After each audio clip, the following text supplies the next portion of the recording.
ছিলাম আল্লাহ পাক রব্বুল আলামিনের গুণবাচক নামের কথা। আল্লাহ পাক রব্বুল আলামিনের গুণবাচক নামের অনেকগুলো পাওয়ার রয়েছে। সম্মানিত উপস্থিতি, বলতেছিলাম আল্লাহ পাক রব্বুল আলামিনের দুটি নামের কথা।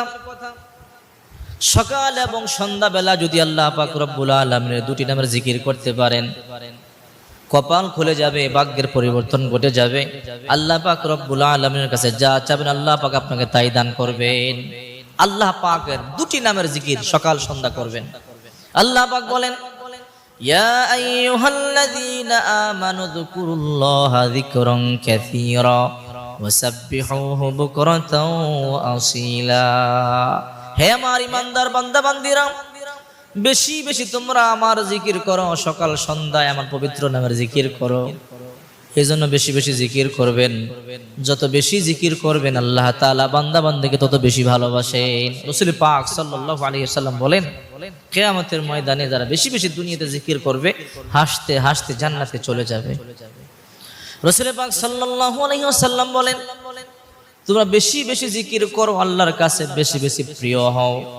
এই জন্য বেশি বেশি জিকির করবেন। আমরা তো সেই রবের গোলামি করি যেই রব আমাদেরকে ক্ষমা করবার জন্য প্রথম আকাশে চলে আসেন। শেষ রাত্রিতে আল্লাহ পাক রব্বুল আলামিন আমাদেরকে এসে ডাকেন, আলা মিন মুস্তাগফিরিন ফাগফির লাহু, আলা মিন মুস্তারজিকিন ফারযুকু, আলা মুবতালান ফাউআফিয়া, আলা কাযা হাত্তা ইতলা আল ফজর। আল্লাহ পাক রব্বুল আলামিন প্রথম আকাশে চলে আসেন, এসে বলে, আলা মিন মুস্তাগফিরিন ফাগফির লাহু। হে আমার বান্দা বান্দীরা, কে আছো অন্যায় করেছো, কে আছো জুলুম করেছো, অপরাধ করেছো, আমার কাছে ক্ষমা চাও। বান্দা, তোমাকে ক্ষমা করবার জন্য আমি চলে এসেছি। সুবহানাল্লাহ, আল্লাহ নিজে ক্ষমা করবার জন্য চলে আসে। আর বলেন, আমার কাছে চাও, আমি তোমার জিন্দেগীর গুনাহগুলোকে ক্ষমা করে দেব। আলা মিন মুস্তারজিকিন ফারযুকু, কার রিজিক লাগবে, সন্তান লাগবে, টাকা লাগবে, সুখ শান্তি লাগবে, বিদেশের ভিসা লাগবে, আমার কাছে চাও, চাইতে দেরি আমি দিতে দেরি করব না। আলা মুবতালান ফাওয়াফিয়াহু, কে আছো সমস্যাগ্রস্ত, অসুখে আক্রান্ত, বালা মুসিবতের মধ্যে পড়ে আছো, দুশ্চিন্তায় আছো, আমার কাছে চাও, সমস্ত বালা মুসিবত থেকে আমি তোমাকে মুক্তি দিয়ে দেব। এমন একজন রবের গোলামি আমরা করি যে রব বান্দা বান্দাকে প্রতিদিন শেষ আকাশে এসে ডাকতে থাকেন, অথচ এই শেষ রাত্রিতে আমরা ঘুমিয়ে থাকি। প্লিজ ভাই বোনেরা আমার, হাতে ধরি পায়ে পড়ি, দুনিয়ার কত কাজ তো আমরা করি, আল্লাহর কাজে একটু সময় দেন। কারণ এমন একদিন আসবে কিয়ামতের ময়দানে আফসোস করে শেষ করতে পারবেন না।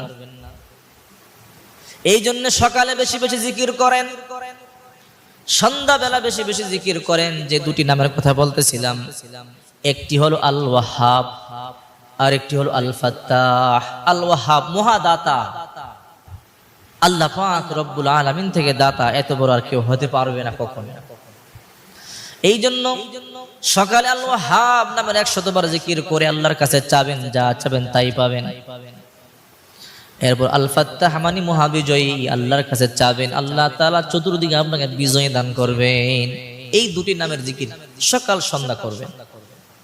সকালে 100 বার, দুটি নাম 200 বার, মাগরিবের পরে দুটি নাম 200 বার, 100 বার করে এই আমলটি চালিয়ে যান।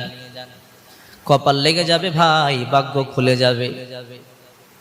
শুধু টাকা পয়সারই মালিক হবেন না, আল্লাহ পাক রব্বুল আলামিন দুনিয়াতে বিজয় দান করবেন এবং পরকালে আল্লাহ তাআলা বিনা হিসাবে জান্নাত দিয়ে দেবে, জিকিরকারীদের অন্তর্ভুক্ত হয়ে যাবে।